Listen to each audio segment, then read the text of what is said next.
Amado Señor, clamamos por tu misericordia, clamamos por tu intervención directa en este mensaje. Sé tú impartiendo, sé tú ministrando, sé tú infundiendo a cada uno de los oyentes. Tú sabes cuán crucial es esta palabra y todos estos mensajes para la edificación, para tu edificación.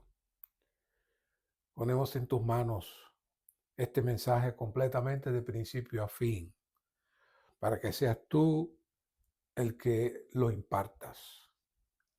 Gracias, Señor. Amén. Hoy entramos al mensaje 4. Ya estamos avanzando. Y el título de este mensaje es El ejercicio del reino para la edificación de la iglesia. Y de hecho, tenemos un himno que se llama Un ejercicio, el reino de Dios. No lo voy a cantar, pero quisiera leerles las estrofas como preámbulo a este mensaje porque son muy afín con el mensaje. Obviamente, usualmente estas estrofas salen de una conferencia previa, así que va a ser muy pertinente que las escuchemos. Es un ejercicio del reino de Dios, pero cuando Él regrese será un galardón. En su sabiduría nos hace entrenar para cumplir su plan y justicia afirmar. Nacimos de Dios para con Él reinar, pero su entrenamiento nos preparará hasta poder reinar como reyes con Él para que su reinado se pueda ejercer. Debemos al trono sumisos estar, restringidos en todo, su reino honrar, para así compartir en su autoridad y con Cristo sobre las naciones reinar. Debemos ser justos, negando el yo, tener paz con los hombres y gozo con Dios.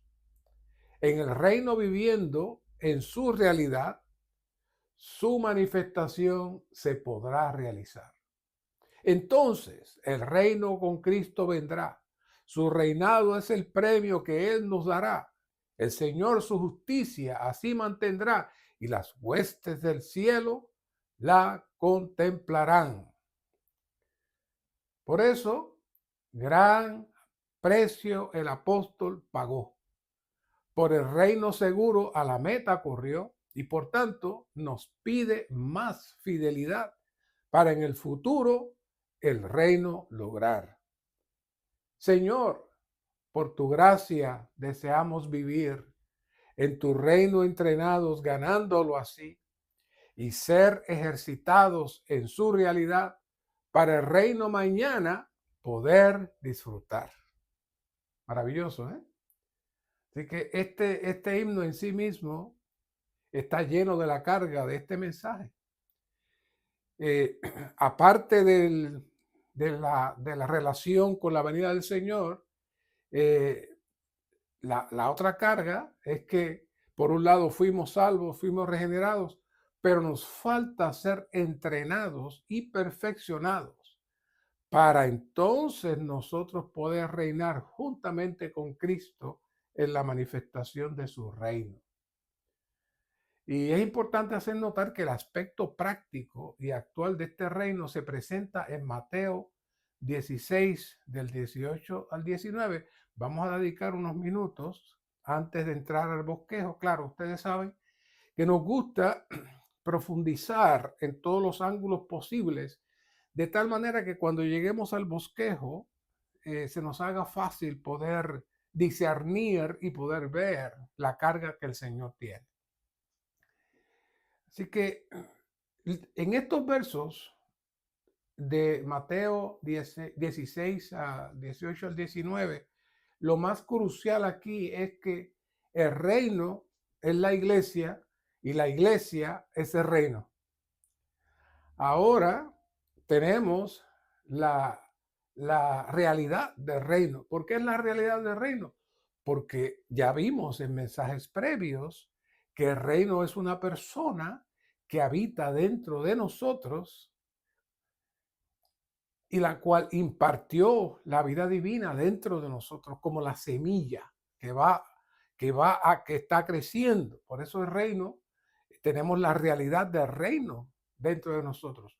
Cuando Él regrese, entonces veremos la manifestación del reino, que va a ser el resultado del vivir diario de todos los que hemos vivido la realidad del reino en la vida de la iglesia hoy. Por eso el reino y la iglesia y el reino son una sola cosa. Ahora, para que esta palabra tenga realidad en nosotros, hay un elemento que no hemos tocado antes, pero que sí se enfatiza mucho en este mensaje, y es la palabra de la cruz. Y todos tenemos que confesar que una realidad viva y vigente de la cruz todavía no está activa en muchos de nosotros. Claro, cuando hablamos de la cruz, no nos referimos a la crucifixión misma del Señor, sino a la aplicación misma de esa cruz como una experiencia subjetiva de esa cruz en cada uno de nosotros. Esa experiencia subjetiva produce reino dentro de nosotros. Y esa experiencia es necesaria para la edificación de la iglesia. Aunque sabemos que hemos hablado antes que el contenido de este reino implica el contenido, el contener el espíritu, la vida, la luz, la gracia y la realidad, que a su vez llega a nosotros mediante el suministro, la impartición de Dios para edificar la iglesia. Todo eso es maravilloso y le hemos hablado, estuvimos viendo en la conferencia pasada, pero necesitamos, por otro lado, pasar por esta experiencia subjetiva de la realidad intrínseca de lo que es la cruz de Cristo en nuestra vida diaria. Y en un momento dado, el hermano Lee preguntó, ¿por qué después de 20 siglos la iglesia de Dios todavía no ha sido edificada?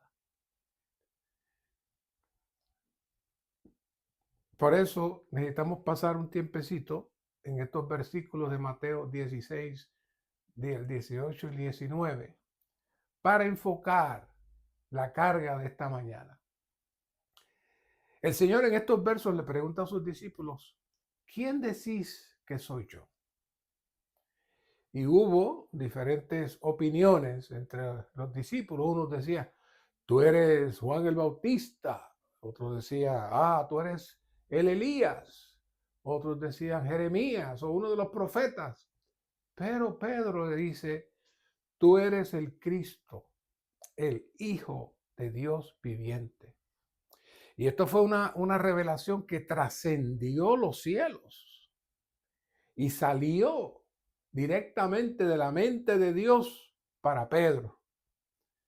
Y entonces le respondió Jesús y dijo, bienaventurado eres, todavía no le había cambiado el nombre a Pedro, Simón Barjona, porque no te lo reveló carne ni sangre, sino mi Padre que está en los cielos. Podríamos decir que Pedro experimentó lo que es entrar en la dimensión divina y percibir el hablar de Dios en ese breve instante. Y les aseguro que nadie hubiese podido producir de una idea humana una revelación tal que no fuera Dios. Por eso el Señor se lo confirma. Y en este versículo, en el versículo 18, entonces el Señor le dice, y yo también te digo que tú eres Pedro, ahí hubo el cambio de nombre, sobre esta roca edificaré mi iglesia y las puertas del Hades no prevalecerán contra ella. Vamos a profundizar más en breve sobre eso. Pero ahora quiero detener un momentito, porque hay una confusión teológica de siglos. Y hay ciertos grupos religiosos que ha transgiversado este asunto y quisiera leerles un poquito del griego directo para que ustedes escuchen las palabras claves aquí. Cuando dice, a ti también te digo que tú eres Pedro, dice, Caio de soy lego oti su ei Petros. Ahí lo que les dije es, a ti también te digo que tú eres Petros. Y entonces, y sobre esta roca, en griego dice, kai epi taute te Petra. ¿Escucharon? Petros, Petra. ¿Qué significa eso? Bueno, la palabra Petros lo que significa es un fragmento de una piedra grande, lo que lo convierte en una piedra pequeña. Pero Petra es la piedra completa, una piedra grande. Así que lo que el Señor le dijo es, tú eres una piedra pequeña, pero sobre esta piedra grande o sobre esta roca grande edificaré la iglesia. ¿Ve qué diferencia de lo que dicen por ahí? Que Pedro tiene que ser, que fue el primer papa y que, ay, se me zafó, que Pedro fue el primer papa y que de ahí el Señor lo nombró papa y todas esas cosas, esos son interpretaciones teológicas que no tienen ninguna base. Esta es la manera de interpretar y de ver esta palabra. Ahora, en el 19 le dice, a ti te daré las llaves del reino de los cielos. Y también, pues, bueno, pues entonces este hombre tiene mucho poder. Ahora él puede ir a los cielos y pedir lo que quiera, que se lo van a conceder. Eso no era tampoco. ¿Qué son estas llaves? Bueno, ya sabemos que estas llaves son funciones, operaciones para Dios mover adelante su economía y su propósito. Y aquí en el recobro, el ministerio nos alumbró y nos dice que la primera llave que conocemos, Pedro la utilizó en Pentecostés para predicar el evangelio a los judíos. Aquella multitud diversa, proveniente de diferentes lugares que hasta diferentes lenguas tenían, pero eran judíos. Y cómo el Cristo procesado y todo incluido, como el espíritu de vida, llegó y se impartió en ellos, produciendo la iglesia.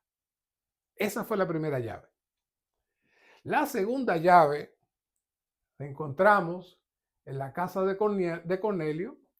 Sabemos de la negatividad de Pedro de ir ahí a esa casa. Pedro entendía que el evangelio era solamente para los judíos, que no podía mezclarse con personas impuras. Esos gentiles eran personas impuras que no merecían la salvación del Señor. Y ya sabemos, no vamos a entrar en los versos porque no hay tiempo, hay mucho esta noche, hay mucho hoy que hablar. Así que ya sabemos la historia del lienzo con los diferentes animales, muchos de esos animales eran impuros, con la pezuña así, la pezuña asado, y el Señor le dice, mata, mata y come. Y Pedro, no, yo no puedo. Pero al final el Señor le muestra que esos animales impuros se refería a los gentiles y que ellos también tenían el derecho de la salvación. Y ahí en la casa de Cornelio Pedro entonces, medio no muy convencido, le predica a Cornelio y el Espíritu Santo desciende sobre ellos y tiene una manifestación visible. Y ahí Pedro se da cuenta lo incorrecto que él estaba de no predicar el evangelio a alguien que no fuera judío. Así que sin él saberlo, abrió también con esa llave la puerta para todos los gentiles y gracias a eso estamos nosotros aquí. Así que de esta manera, por un lado, eh, eh, los judíos entraron a la iglesia y por el otro los gentiles entraron a la iglesia gracias a las llaves que el Señor le dio a Pedro. Ahora bien, en el 18, dijimos que íbamos a hablar un poquito más sobre el 18, cuando dice, y las puertas del Hades no prevalecerán contra ella. Esa es la iglesia que dice, yo edificaré mi iglesia y las puertas del Hades no prevalecerán contra ella. Solamente como a nivel informativo, muchas veces pensamos que la palabra eclesía fue ahí la primera vez que se utilizó, pero no. Cuando usted busca la historia, se da cuenta que la palabra eclesía era muy conocida y utilizada por los políticos. Y se utilizaba cuando el gobierno o la administración de la ciudad requería o deseaba tener una asamblea con todos los ciudadanos o todos los miembros de la ciudad. Así que la eclesía, esa asamblea la componían todos los que fueron llamados a salir de sus casas y congregarse en un cierto punto para así entonces el dirigente, fuera el título que tuviera, pudiera hablar con las personas. Y una vez que toda la asamblea se congregaba, esa era la eclesía, los llamados que fueron llamados a salir de donde estaban para que llegaran ahí. Esa es la base de la palabra eclesía. No es una palabra espiritual, ni religiosa, ni no. Era una palabra secular, pero el Señor la utilizó y la santificó y la apropió para hablar. Él también está llamando a salir fuera para producir la asamblea de los creyentes. Por eso que también la palabra eclesía la traducen asamblea, aunque esencialmente significa llamados a salir fuera. Pero bueno, eso fue una explicación al margen. Aquí la clave es este asunto de las puertas del Hades. No prevalecerán contra la iglesia. Inmediatamente después que el Señor habló de edificar la iglesia, viene la batalla, viene la guerra. Por eso, Pedro usó las llaves, iba a usar las llaves para abrir las puertas del reino de los cielos, pero hay otras puertas que nos menciona aquí Mateo 16, 18, que son las puertas del Hades, las puertas de la potestad del aire. Y para todos aquellos que nos han estado escuchando ya por varios años y saben cómo explicamos algunas de las cosas, les va a sonar familiar muchas de las cosas que les voy a repetir, pero para aquellos que no están tan familiarizados de la manera como explicamos las cosas, me veo forzado a entrar en detalles con lo que voy a compartir. Satanás no fue un ser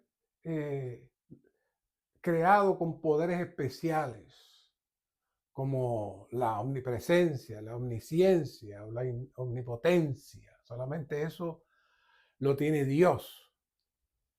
Pero sí fue creado como un ser para vivir siempre dentro de la esfera de Dios como un ángel de luz privilegiado. El nombre de él era Luzbel o ángel de luz, con una grandeza y una belleza inigualable. Pero lo que él no sabía es que él en sí mismo no tenía nada, sino que lo que él tenía era por estar en la conexión con la divinidad. Cuando este ser se pone a considerar cuán hermoso era, cuán grande era, cuán maravilloso él era, y se puso a analizar, a pensar y a desear fuera de la atmósfera de Dios, automáticamente quedó fuera de Dios. Eso es todo. Todo comenzó en su mente. Sí, sí, los ángeles tienen mente y tienen alma también y tienen emociones igual. Dios hizo los seres bien parecidos. Lo único que estos seres no mueren, no mueren, pero tienen una estructura. Y en el caso de Satanás, él abrió una puerta para la envidia, para el egoísmo, para la ambición, que eran puertas que ningún otro ser había abierto antes. Así que cuando este ser se salió de Dios, automáticamente perdió todo lo que tenía y entró sin él desearlo, ni siquiera prevenirlo, entró en las tinieblas. Ya él estando en las tinieblas, él realizó que ya no era más el ángel de luz hermoso y poderoso, sino un ser solitario, lleno de muerte y falto de luz. Satanás no creó las tinieblas. Muchas veces le otorgamos ciertos poderes a Satanás. No, no, no. Él no creó las tinieblas, sino que él entró en ellas cuando se desconectó de Dios. Y ya lo demás todos lo sabemos. No tenemos que dar mucha explicación sobre esto. Pero ante esta nueva situación, este ser consideró que él podía entrar a otros dentro de esta misma esfera de oscuridad y de muerte. Y que entraran en la misma condición que él estaba. Claro, la Biblia no menciona nada de esto, pero yo presumo, como dice un hermano querido, con la imaginación santificada, que para poder convencer a tantos millones de ángeles que estaban en unas posiciones tan hermosas, tan elevadas, tan bonitas, tuvo que haberles también insinuado cosas. Y estos ángeles consideraron lo que él les dijo y los engañó. Y ya entonces ya Satanás no estaba solo en las tinieblas, sino que también ahora tenía una gran cantidad de ángeles caídos dentro de su misma atmósfera de muerte y oscuridad y falta de luz. Así que el tiempo pasó, Dios sabía que existía esta criatura, Dios sabía que existían todos estos ángeles caídos, así que Dios crea al hombre con el objetivo de que él subyugara al enemigo. Él creó esta criatura, creó al hombre con el objetivo de que él tomara control del universo y de todo lo que Satanás había desmoronado. Porque él no tenía nada. Él lo que hizo fue desmoronar. Lo que hizo fue desbaratar. Pero Satanás, como no tiene mucha imaginación, él lo que hace es que repite otra vez lo mismo que él hizo con él. Pues volvió y dijo, bueno, si me funcionó conmigo, va a funcionar. Déjame buscar de los dos la más débil primero. ¿Ok? Y ya sabe lo que pasó con Eva, que en ese momento no se llamaba Eva, se llamaba varona o se llamaba Isha, significa mujer. Lo de Eva vino después.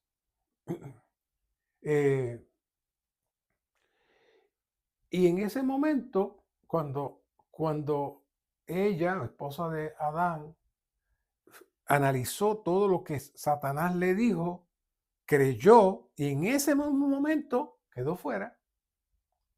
En ese mismo momento perdió también la atmósfera, pero ella, por su insensibilidad, posiblemente no midió la profundidad y el alcance de este asunto e inmediatamente fue donde su esposo y todos sabemos que él también entró en la misma atmósfera. No había una manzana de por medio, ni una pera, ni una naranja, ni nada de eso que presenta Hollywood. Era todo a nivel espiritual y mental. Espiritual y mental. Ya hablamos en cierta ocasión que, que estas dimensiones nuestras son muy interesantes. Nosotros tenemos nuestro espíritu, tenemos nuestra alma y tenemos nuestro cuerpo. Nuestro espíritu es algo que está dentro de la esfera de Dios. Pero nuestra alma y nuestro cuerpo están en una esfera exterior. Cuando Satanás cayó, Dios lo degradó de su posición de los lugares celestiales y lo ubicó en un lugar que la Biblia le llama los aires. Los aires. Esa dimensión de los aires es una dimensión entre lo físico y lo no físico. Entre lo físico y lo no físico. Así que Satanás y sus huestes tienen autoridad para moverse entre esa dimensión de lo físico y lo no físico. Y nuestra alma está dentro de esa dimensión de lo físico y lo no físico.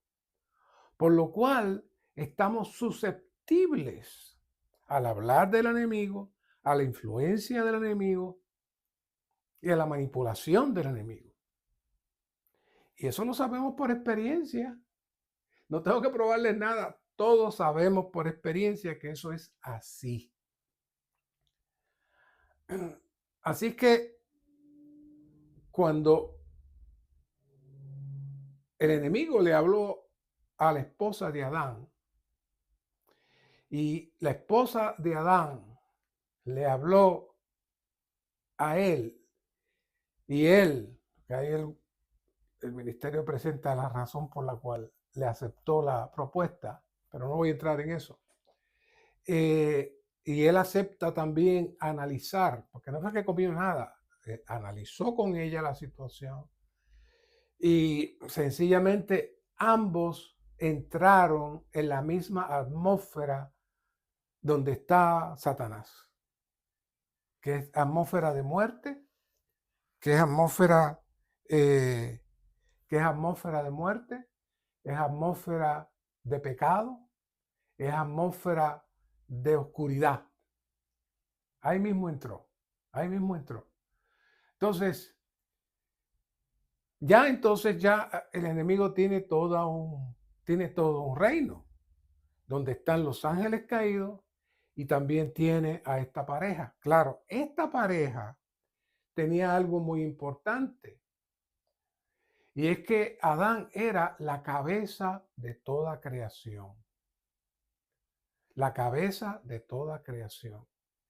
Quiere decir que si Adán entraba a participar del árbol de la vida y participaba de la divinidad dentro de él, toda su descendencia iba a entrar en esa dimensión.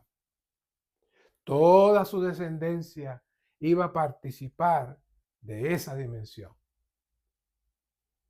Pero como Adán entró en la dimensión de la muerte, entonces no solamente él y su esposa, sino también todos sus descendientes entramos en esa misma dimensión. Esa es la condición actual del hombre. Y esa es la atmósfera negativa del Hades.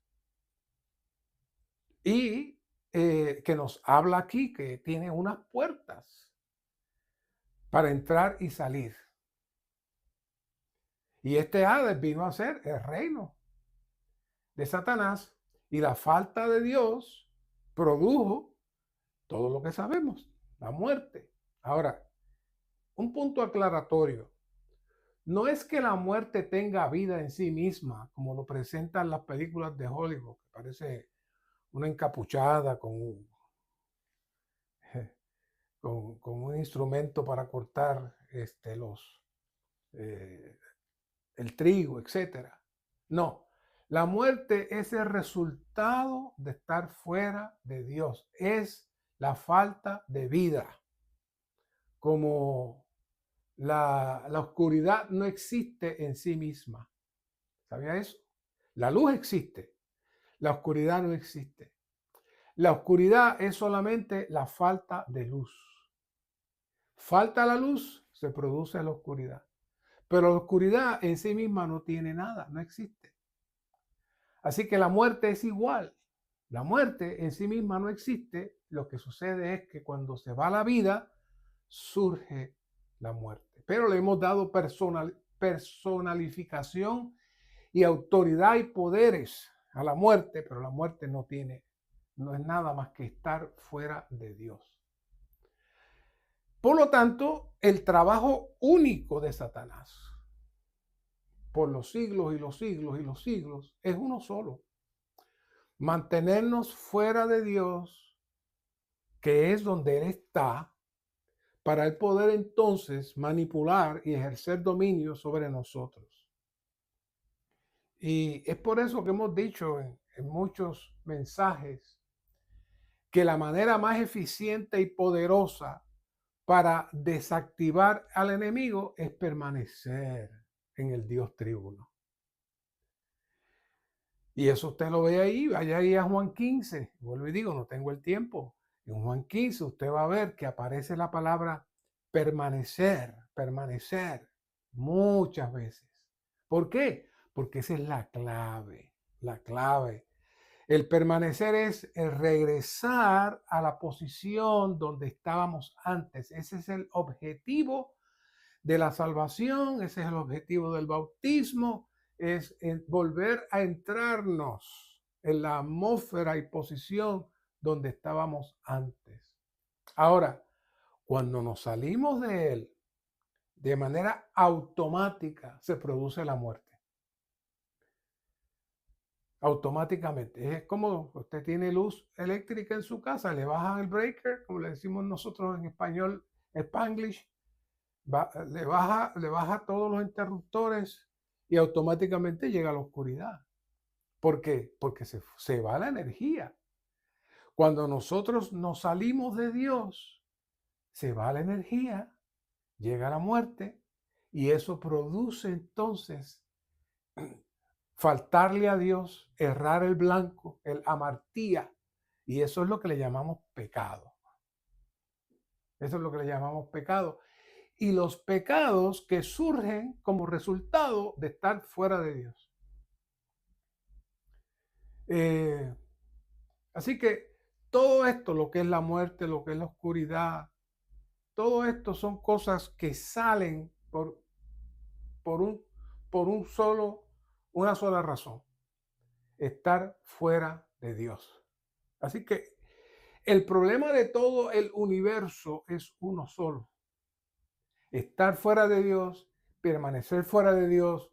Y entonces eso automáticamente lo ubica usted en la atmósfera de Hades, donde Satanás reina junto con sus asistentes, que si los quiere conocer, vaya a Efesios 6, y ahí el apóstol Pablo habla de todos, de toda esa gama que sigue a Satanás, los cuales él utiliza constantemente contra nosotros para que permanezcamos fuera de la atmósfera de Dios y nos mantengamos en su atmósfera. El mundo entero está diseñado para mantenernos en la atmósfera de las tinieblas: el entretenimiento, las películas, las modas, las tiendas, los deportes. Todo eso es parte del cosmos para distraernos y sacarnos fuera de Dios.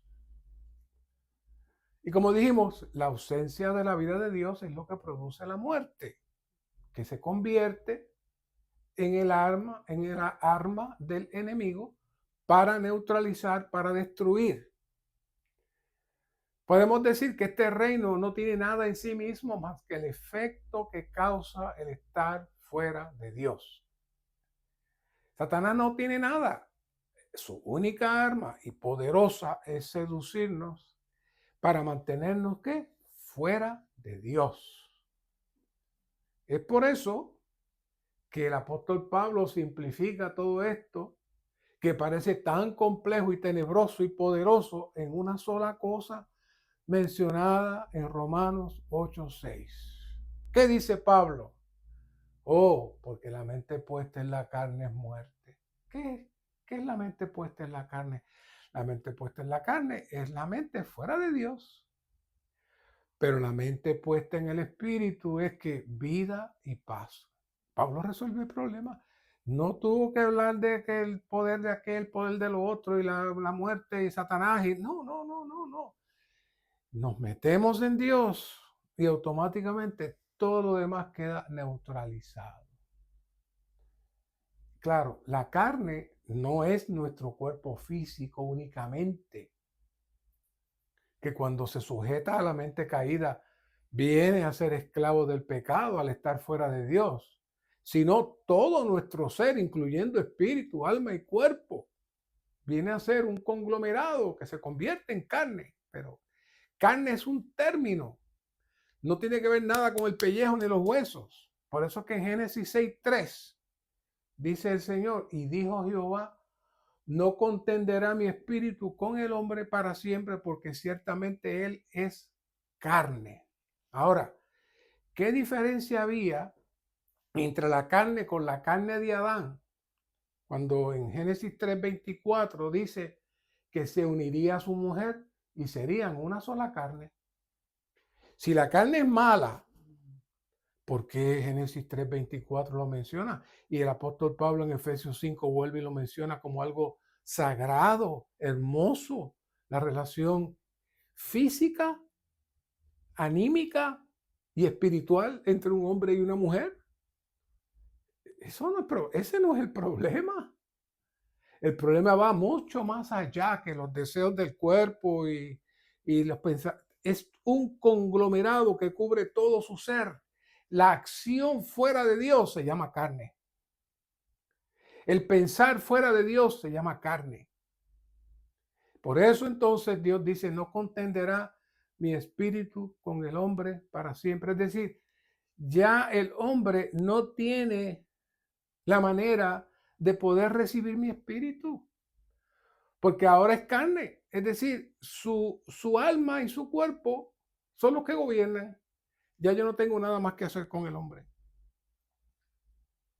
Ahora el alma es la que tiene el control y el espíritu ya no transmite nada y todo permanece en la atmósfera física en donde los pensamientos fuera de Dios y los deseos del cuerpo gobiernan al hombre. Esto lo convirtió en carne, no físicamente, porque ya el hombre tenía carne, sino en el orden de quién gobierna, de quién gobierna. Ahora, todo esto se convierte en las puertas del Hades, que viene a ser el poder que Satanás usa para combatir contra el Señor y la iglesia. Y después que el Señor reveló que Él edificaría la iglesia, y después que reveló que las puertas del Hades, como hemos presentado, no prevalecerían. Y si dice que no prevalecería es que va a haber guerra. Porque si no hubiese dicho, no le harán nada, no podrán, no, dice, no prevalecerán, no van a vencer. ¿Por qué? Porque hay guerra, hay batalla, hay un combate, pero no van a prevalecer.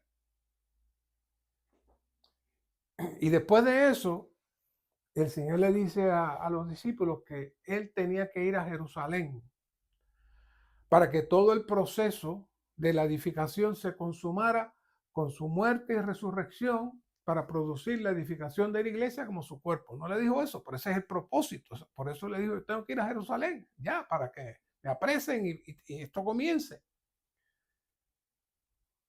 Porque la iglesia no se edifica con nuestra capacidad y los dones y la predicación. No. La iglesia se edifica mediante la crucifixión y la resurrección de Cristo, es que se inicia el proceso de la edificación de la iglesia.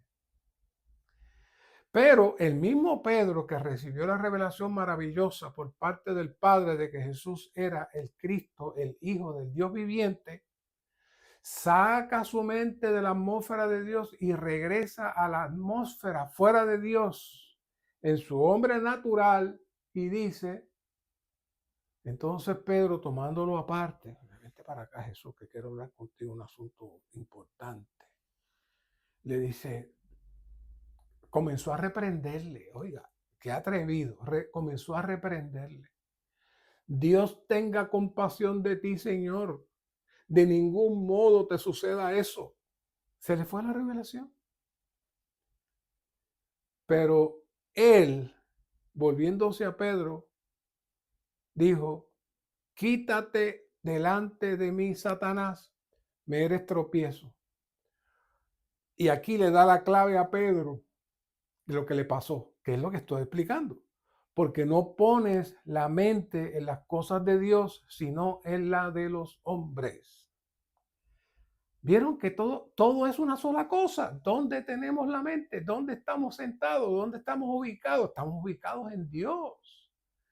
Pero si nosotros nos descuidamos y comenzamos a trabajar con nuestra mente natural, en ese momento sacamos la mente de las cosas de Dios y la ponemos en las cosas de los hombres. ¿Y qué pasa? Pues obviamente entramos en la atmósfera donde está el enemigo. Así es de sencillo. Y por eso entonces ya Pedro entrado en la atmósfera donde está el enemigo tiene la capacidad de decirle, de hablarle, de insinuarle, y él piensa que son sus pensamientos. Tristemente he tenido la experiencia de escuchar testimonios de hermanos que han entrado en situaciones muy feas y delicadas y me han dicho, yo sentí una voz que me decía, haz tal cosa. Y yo decía, no puedo hacer eso.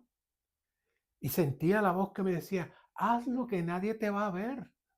Nadie te va a ver. Aquí no hay nadie, hazlo. ¿Se imagina? Parece a las caricaturas del diablito y el ángel. Pero ese hermano, porque era un hermano, me contaba eso. Es la operación. ¿Y por qué? Porque él estaba fuera de Dios.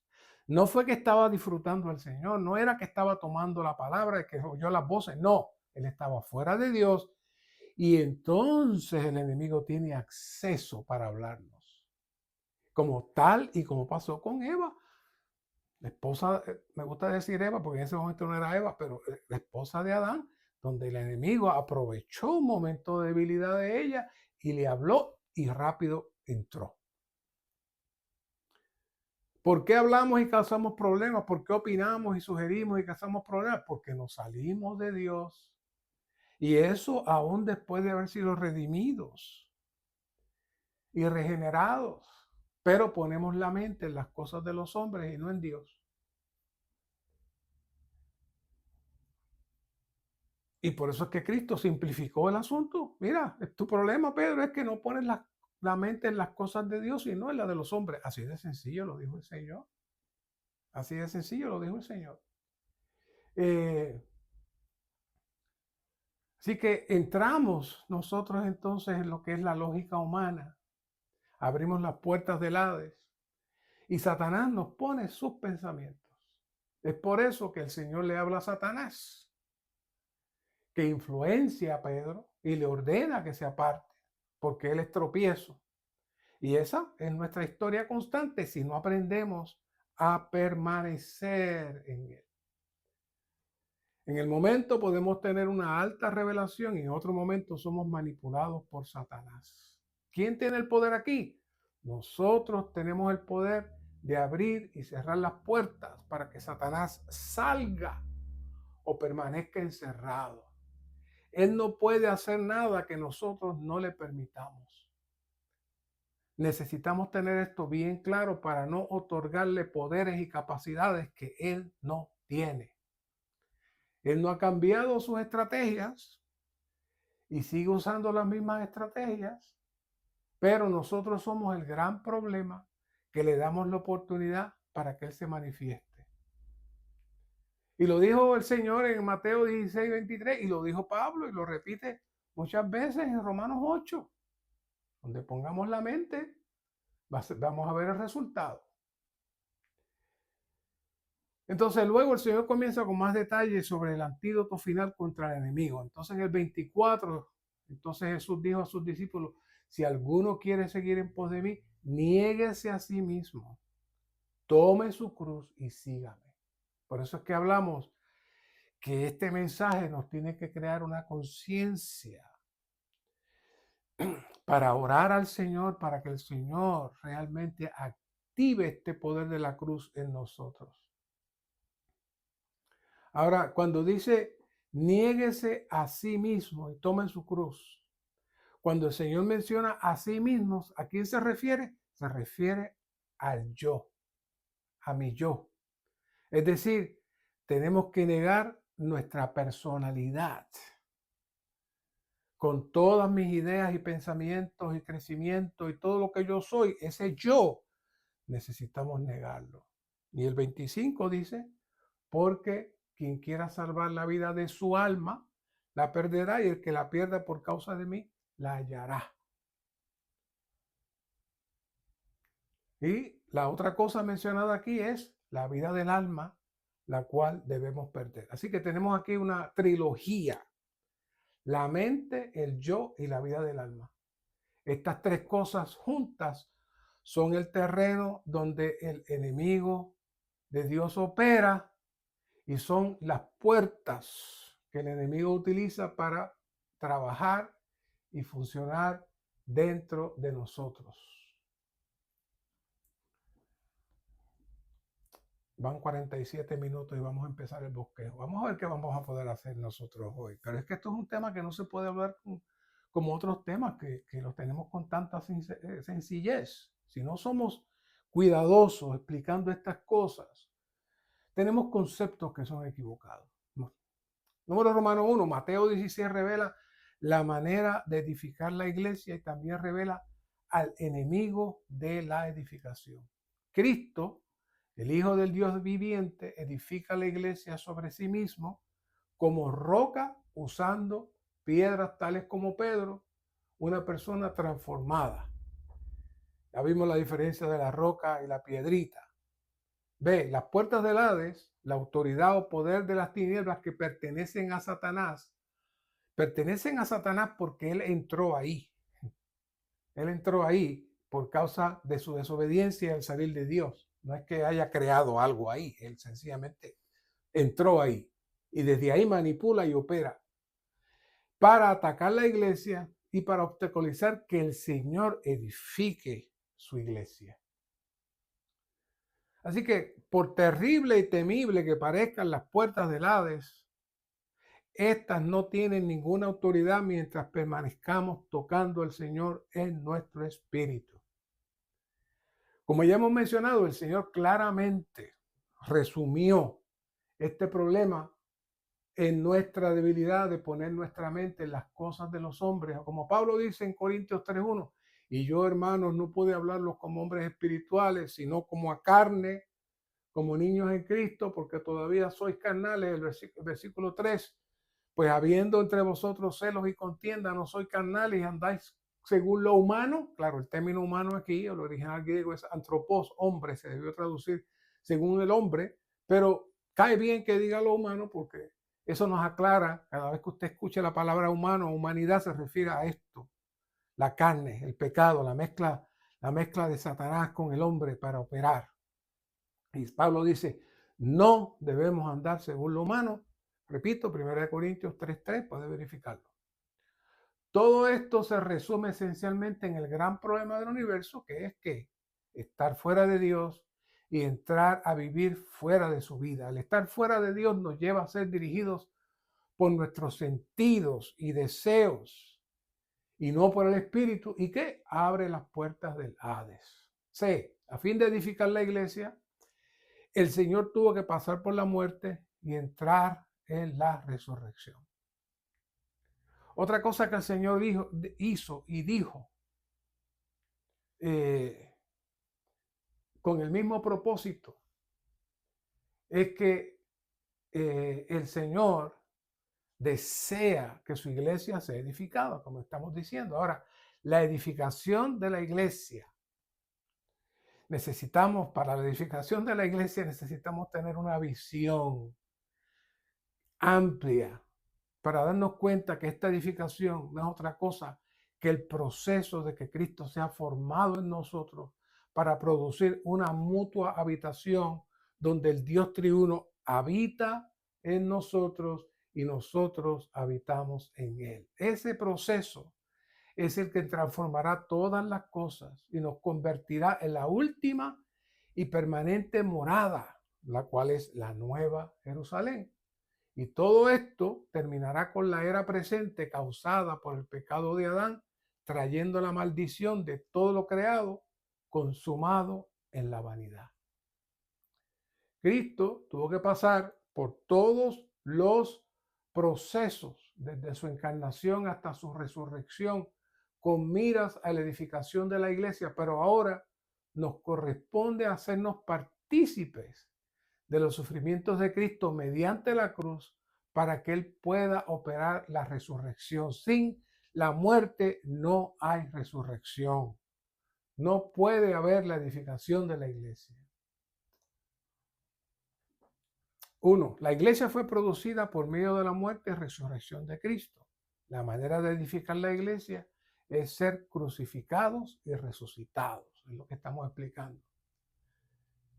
Las epístolas de Pablo estaban llenas de las expresiones, o están llenas de las expresiones de la cruz. Y dice el apóstol que para los incrédulos esto era necedad. Pero él sabía que esto era lo necesario, el Cristo crucificado como esencia y persona, y la cruz culminando con la muerte y la resurrección son el camino único. 3. La iglesia existe y es edificada únicamente en la esfera de la resurrección, por medio de la crucifixión. Todos queremos la resurrección, pero si no morimos, no viviremos. Esta fue la experiencia del Señor, por lo que Él estableció un modelo para nosotros. Nos dice, por el gozo puesto delante de Él, sufrió la cruz. Pedro, con un buen corazón, reprendió al Señor e intentó impedir que el Señor fuera a Jerusalén para ser crucificado. Cuando estamos en nuestro hombre natural, no solo nosotros rehusamos morir, sino que también evitamos que otras personas mueran. En ocasiones le facilitamos a las personas que tomen el camino más cómodo y no le hablamos firmemente de lo que realmente el Señor requiere.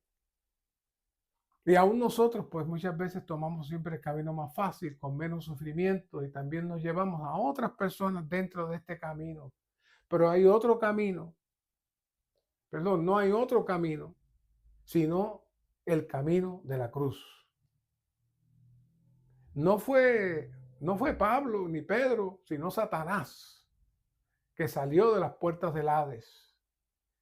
Es Satanás el que entró en Pedro y tomó la mente de Pedro. ¿Por qué? Porque se salió de Dios. Él comenzó a analizar el asunto de la muerte de Cristo, se fue a su mente y Satanás lo trabajó desde su mente. Y él entonces trató de obstaculizar que el Señor edificara la iglesia sin él saberlo. Él tiene el mejor corazón. Él quería ayudar al Señor para que el Señor tuviera más tiempo vivo y poder seguir predicando por ahí, pero él no podía ver la magnitud de la muerte de Cristo.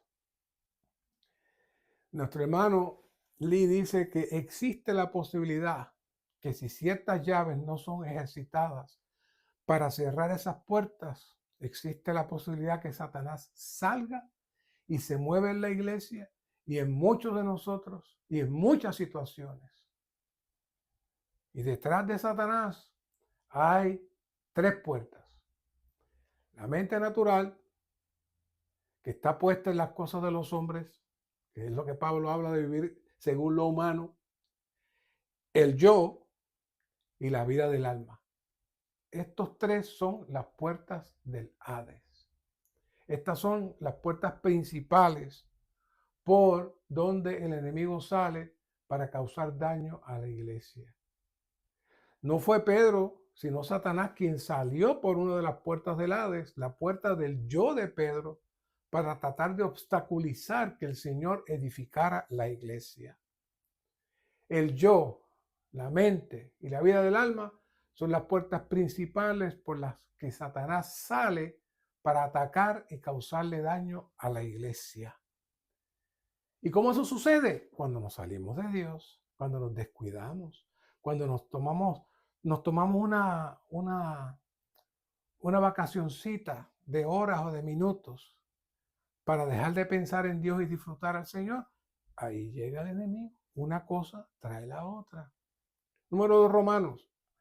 La edificación de la iglesia depende de que cerremos las puertas del Hades al ejercitarnos para usar tres llaves. El hermano usó el término cerrar con llave. Necesitamos llaves para cerrar. Entonces, aquí estamos hablando de otras llaves ahora. Aparte de las llaves utilizadas por Pedro para abrir, ahora se nos presentan tres llaves para cerrar. Y tenemos que prestar atención a estas llaves porque esta va a ser la clave para nosotros realmente vencer. Por un lado, seguiremos utilizando las llaves de Pedro para abrir las puertas para que otros entren al reino, pero debemos recordarnos que hay otras tres llaves que debemos ejercitar. A. Necesitamos aprender a ejercitarnos para usar la llave de negarnos a nuestro yo. Todos sabemos de esto, pero todos también no lo hacemos. 1. La carne es el cuerpo creado que fue corrompido por el pecado, la naturaleza de Satanás. El yo es el alma creada más la mente satánica, la mente de Satanás. Cuando la mente, el pensamiento de Satanás fue inyectado en el alma humana llegó a ser el yo, la corporificación de Satanás. A. Antes que Eva tomase en su cuerpo el fruto del árbol del conocimiento del bien y del mal, el pensamiento, la mente de Satanás fue inyectado en su alma. Después que la mente de Eva fue envenenada por el pensamiento de Satanás, su parte emotiva fue incitada y luego su voluntad fue ejercitada para tomar la decisión de comer del fruto del árbol del conocimiento. En ese momento, cada parte del alma, la mente, la parte emotiva y la voluntad, había sido envenenada. Ahora bien, una justa perspectiva de esto que acabo de leer es que, número 1, el único medio que Satanás tiene para tocarnos en nuestra mente. Ya eso está establecido. El apóstol Pablo lo dice una y otra vez. Número 2, Satanás, muchas veces no es Satanás todo el tiempo el que está haciendo eso. Él tiene demonios y tiene cuánta cosa hay para trabajar con nosotros. No crea que Satanás está aquí ahora, mira, y va a estar allá también con aquel. No, él no tiene ese poder. Él es un solo ser.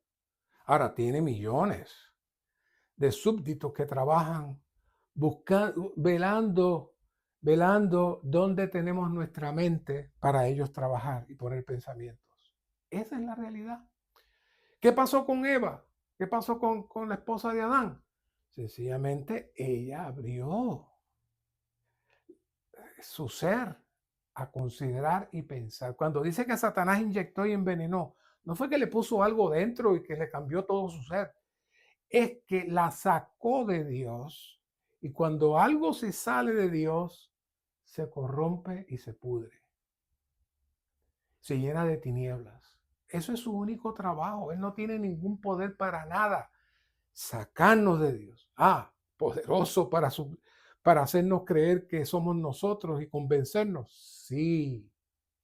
Sí, por eso dice, en ese momento, cada parte del alma, la mente, la parte emotiva y la voluntad había sido envenenada. Envenenada en el sentido de que se contamina. Porque pensó, como nos pasa a nosotros, todos los días pensamos que somos nosotros el asunto, pero no, no. El yo es la corporificación de la vida del alma, punto D, la cual es expresada por medio de la mente. Por tanto, el yo, la vida del alma y la mente son tres en uno. Detrás de estos tres está Satanás, quien manipula el yo a fin de causarle daño a la iglesia. Satanás manipula el yo, si usted se lo permite. Por eso, tenemos que mirar esto de esta manera. O sea, Satanás depende de si usted abre la puerta o no. Si usted cierra la puerta, Satanás no hace nada. En Juan 3, el primero de Juan 3, el apóstol va más allá cuando dice, el que permanece en él no peca. Eso lo dice primero de Juan 3. ¿Qué está diciendo él? Mire, el problema no es que Satanás es un monstruo terrible que está dentro de usted y está atrás. No, si usted se mantiene en él, Satanás no tiene acceso. Se cierran las puertas del Hades, no puede hacer nada. Le hemos dado más poder y más fuerza de la que él tiene. Si miramos con detenimiento las escrituras, nos damos cuenta que todo está en nuestra mente. Ahora, ¿qué sucedió? Y voy a traer un pequeño resumen otra vez. Hoy voy a terminar un poquito tarde el mensaje. Lo estábamos terminando entre 50 minutos, una hora 10, pero hoy tengo que hacer una excepción. Génesis 3:17, vamos a repasar esto, muchos de ustedes ya lo saben. Y Adán dijo, y a Adán dijo, por cuanto escuchaste la voz de tu mujer. No dice Eva, Dios no le llama Eva. Por cuanto escuchaste la voz de tu mujer y comiste del árbol del que te mandé diciendo, no comerás de él. Maldita es la tierra por tu causa. Esa es Génesis 3:17. Romanos 8:20. Porque la creación fue sujetada a vanidad, no por su propia voluntad, sino por causa del que la sujetó. 21. Con la esperanza de que también la creación misma será libertada de la esclavitud, de la corrupción, a la libertad de la gloria de los hijos de Dios. ¿Qué es todo esto? Aquí hay tres asuntos cruciales. La tierra es maldita, la creación es sujetada a vanidad y la creación entra en la esclavitud de la corrupción. Todos estos tres aspectos se deben a una misma cosa. En el momento que ellos comieron del árbol del conocimiento del bien y del mal, en ese preciso momento quedaron fuera de la atmósfera de Dios. Eso de comer no es que comieron algo, es que su mente empezó a funcionar igual que la que funcionó con Satanás, que se puso a analizar y a pensar y se salieron de Dios. Ese es nuestro. ¿Por qué cometemos tantos errores? Porque nuestra mente está fuera de Dios. Esa es la operación constante del enemigo para con nosotros. Una vez que estamos fuera de Dios, entonces ocurrió un acto instantáneo en todo lo creado. La tierra es maldita. ¿Qué significa esto? La tierra se sale de la protección y atmósfera de la realidad, lo cual la convierte en vanidad. La vanidad es algo vano, sin el contenido original. ¿Cómo era la creación antes de la caída? Era una maravilla porque podíamos mirar las cosas como fueron creadas. Pero cuando el hombre come, él, por ser la cabeza de la creación perdió la realidad y entró aún en la vanidad. Por linda que la veamos, todavía está en vanidad. Esta corrupción produce la degeneración de todas las cosas creadas. Todo comienza con un proceso de muerte y decadencia. Esto se nota en proceso de vida de los hombres que casi en el pasado llegaban a los 1000 años. Ahora un máximo lo tienen de 80. ¿Qué fue eso? Es el proceso de decadencia y muerte por estar fuera de la atmósfera de Dios. Así que por un lado tenemos que entender que este proceso es algo automático, porque para todo lo que se sale de Dios, desde el hombre hasta todo el universo, pero al estar fuera de Dios, eso tiene un efecto. Al haber comido el hombre del árbol de ciencia del bien y del mal, en ese momento su espíritu es cortado y solo puede funcionar su alma y su cuerpo. Claro, dado que Satanás produjo tal efecto al seducir a esta pareja, ahora tiene mano libre para seguir laborando y seguir operando y seguir creando cosas en la mente. De ahí sale el cosmos que hoy vemos. Cada vez vemos a los multimillonarios creando cosas nuevas, y tenemos a Amazon, y tenemos a los Musk, y tenemos a aquel, y tenemos al otro, y Facebook, y toda esa cosa. ¿Qué es eso? Eso es parte del árbol del conocimiento del bien y del mal para separarnos de Dios y entretenernos y sacarnos de la atmósfera de la vida. Sacarnos de la atmósfera de la vida. Eso se sigue moviendo cada vez más poderoso. Así que la única labor del enemigo es distraernos para mantenernos fuera de Dios. La operación del enemigo es externa, aunque mediante los pensamientos, logra que el hombre se active y funcione para su propia satisfacción, entrando no solo en el pecado, sino en muchos pecados, los cuales son el producto del vacío de Dios. Lo glorioso de todo esto es que existe la salida y la manera para ser librado de todo esto, que es lo que leemos, que es lo que le mencioné en Primera de Juan, que es sencillamente permanecer en él. Permanecer en él. Número 3. El yo es el alma que declara independencia de Dios. El Señor no tiene en cuenta lo que hacemos, más bien Él tiene en cuenta nuestra dependencia de Él. Aquí está. Dios cuenta si estamos unidos a Él, si estamos dependientes a Él. Lo primero que hace el enemigo es crearnos independencia. ¿Qué es la primera cosa que surge en los jovencitos? Quieren independizarse. No me gobiernes más, no me digas más. Yo sé hacer mis cosas. ¿Qué es eso? Ese es el árbol de ciencia del conocimiento del bien y del mal, separándonos de la atmósfera de Dios. Muchos de nuestros jóvenes no lo saben, pero están siendo influenciados en eso. El enemigo del cuerpo de Cristo es el yo, debido a que el yo es independiente. El yo es el mayor problema, el mayor obstáculo y oposición a la edificación del cuerpo. No solo deberíamos depender de Dios, sino también del cuerpo, de los hermanos, de las hermanas. La prueba de dónde estamos es cuán dependiente yo soy del cuerpo. Cuánta comunión yo busco del cuerpo para lo que yo voy a hacer, aunque sea algo sencillo. Pero a veces vamos y compramos una casa y después decimos, hermano, compré una casa para la iglesia, para que ustedes vengan y disfrutemos. Pero eso fue en comunión o fue porque le gustó la casa. Y después surge que tiene un vecindario que no es bueno, o algo le pasó a la casa y se rajó por la mitad, algo pasa. ¿Por qué? Porque no se hizo en la comunión, no se hizo en la comunión. El Señor y el cuerpo son uno solo, por tanto, si dependemos del cuerpo, también dependemos del Señor, y si somos independientes del cuerpo espontáneamente, estamos independientes del Señor, y ese es el trabajo del enemigo, sacarnos de ser uno y permanecer en Él. Ese es todo lo que produce todas las cosas y la decadencia y el pecado.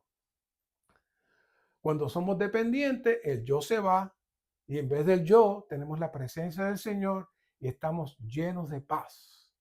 Solamente cuando la vida del yo haya sido totalmente aniquilada por la cruz, seremos capaces de tocar la realidad del cuerpo de Cristo y llegar a conocer el cuerpo. Los siguientes son algunas expresiones del yo. Estos son bien importantes. Con el yo hay ambición, orgullo y autoexaltación. Con el yo hay justicia propia, autojustificación, y ponemos al descubierto a otros, los criticamos y los condenamos. Con el yo hay introspección y menosprecio de uno mismo. Hay un síntoma muy común con el yo. Puede ser un hermano glorioso, un hermano que ama al Señor, pero cuando se siente expuesto por su esposo, por sus hijos, por un hermano, por un vecino, por un compañero de trabajo, explota. Él no puede tolerar que se haga injusticia contra él. No puede tolerarlo. Y cuando usted está en ese punto de que usted, la injusticia que se hacen contra usted, usted no la tolera y usted responde para atrás, eso implica que usted tiene un yo que pesa 1000 libras. No solamente el yo es para autoexaltación o para... No, no. El yo también es cuando yo me cuido. Cuando yo me cuido y no quiero ser tocado. Y eso implica que tampoco puedo ir a la cruz. Cuando estamos en el yo podemos ser ofendidos por la iglesia o por los que llevan la delantera, por los santos. Cuando un hermano, otro hermano le dice, hermano, no puede entrar ahí. El hermano no entra, pero ¿qué se cree este? ¿Cómo que yo no puedo entrar ahí? O hermano, mire, por favor, muévase se podía mover de esta silla a esta silla. Se mueve, pero se mueve enojado porque ¿qué hace este mandándome a mí? No me tiene que mandar a mí. No, no, no, me tiene que pedir permiso y respeto. ¿Qué es eso? Eso es el yo. El otro hermano quizás lo hizo mal, lo hizo de cierta manera, sí, pero la manera como nosotros nos duelen las cosas nos dice cuán grande es nuestro yo. Por eso dice, cuando estamos en el yo podemos ser ofendidos por la iglesia, por los que llevan la delantera, por los santos. Con el yo hay desilusión y desánimo. No me gusta cómo están las cosas. Yo me siento frustrado, me siento mal, yo no quiero seguir aquí. Eso pasa en la casa. Por eso es que hay tantos divorcios. Porque los dos entran en el yo y no se toleran más y se quieren separar. No están en el espíritu, están viviendo como humanos. Están viviendo como humanos. Con el yo hay amor propio, autopreservación, egoísmo y autocompasión. Con el yo hay murmuraciones y razonamientos. Oh, Lord, sálvanos de los... ¿Cuántas veces uno sin querer está hablando de tal cosa o tal situación y de momento uno sabe, estoy murmurando, estoy razonando, sálvame, Señor? Con el yo hay afecto natural, amistad, basado en el gusto y la preferencia natural. Eso es terrible, eso mata a la iglesia. Con el yo están los asuntos de estar aferrados a nuestra opinión y estar siendo disidentes. Hay momentos que hay situaciones que no están bien, pero aún hay que saber cómo hacerlo, porque si no, aunque usted tenga razón, se convierte en un divisivo, un divisor. Cuando estamos en el yo, somos individualistas e independientes. Ya hablamos de esto, este asunto de la independencia es el pecado principal, porque es separarte de Dios y separarte del cuerpo y de los hermanos para hacer tu vida. Si nos ejercitamos para usar la llave de negarnos a nuestro yo a fin de cerrar el yo, es imposible que nos ofendamos. ¿Qué es eso? Permanecer en él. Bienaventurados son aquellos que no se ofenden. Aleluya. Yo quiero ser bienaventurados. Si podemos ofendernos, eso es prueba de que estamos llenos del yo. Aunque usted diga, es que yo tengo razón. Sí, pero eso es tu yo.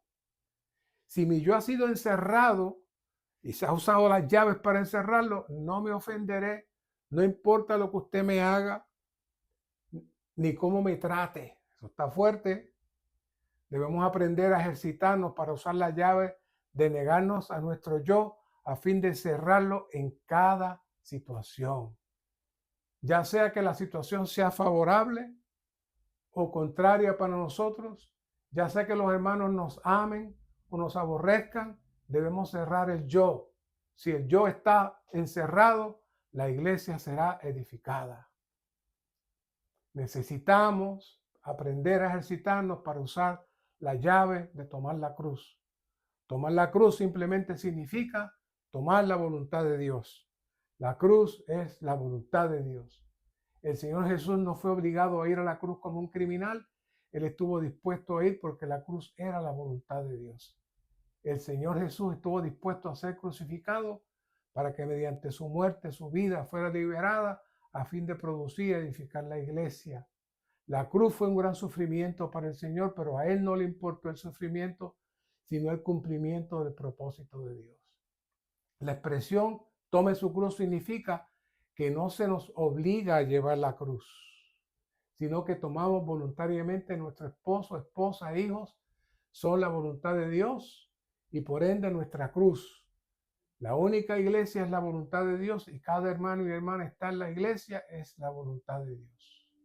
Por tanto, llevar la cruz consiste en sobrellevar la iglesia y sobrellevar a todos los santos para que mantengamos la unidad genuina. No solo necesitamos tomar nuestra cruz, sino también cargar nuestra cruz, es decir, permanecer en la cruz manteniendo nuestro viejo hombre bajo la aniquilación de la cruz día tras día. Hemos recibido la vida divina por medio de la crucifixión del Señor. Ahora, a fin de ser juntamente edificados en esta vida, necesitamos tomar la cruz voluntaria y alegremente. No deberíamos ocuparnos de nuestro gusto, sentimiento, percepción, más bien solo deberíamos ocuparnos de la voluntad de Dios, la cual consiste en que tengamos la unidad genuina. Necesitamos aprender a ejercitarnos para usar la llave de perder la vida del alma. Salvar la vida del alma es agradar el yo, permitiendo que el alma tenga su disfrute. Perder la vida del alma es perder el disfrute del alma. Dios creó al hombre como un alma que tiene necesidad de disfrute. Recibir a Dios en el espíritu del hombre y expresar a Dios mediante el alma debiera ser el gozo y la diversión del hombre. Nos vamos a detener aquí. Queda un poquito más del bosquejo para que ustedes lo pueden terminar. Ya la esencia se la hemos traído. No tenemos escapatoria, solamente la cruz. No tenemos escapatoria, tenemos que negar nuestro yo, nuestra vida natural, nuestro pensamiento natural, nuestra vida del alma. No hay de otra manera para que el Señor pueda producir la edificación de la iglesia y su enemigo sea finalmente derrotado. Gracias, Señor, por esta palabra. Haz que esta palabra tenga su fruto abundante en cada uno de los que lo escuchan para la edificación de tu casa. Gracias, Señor. Amén.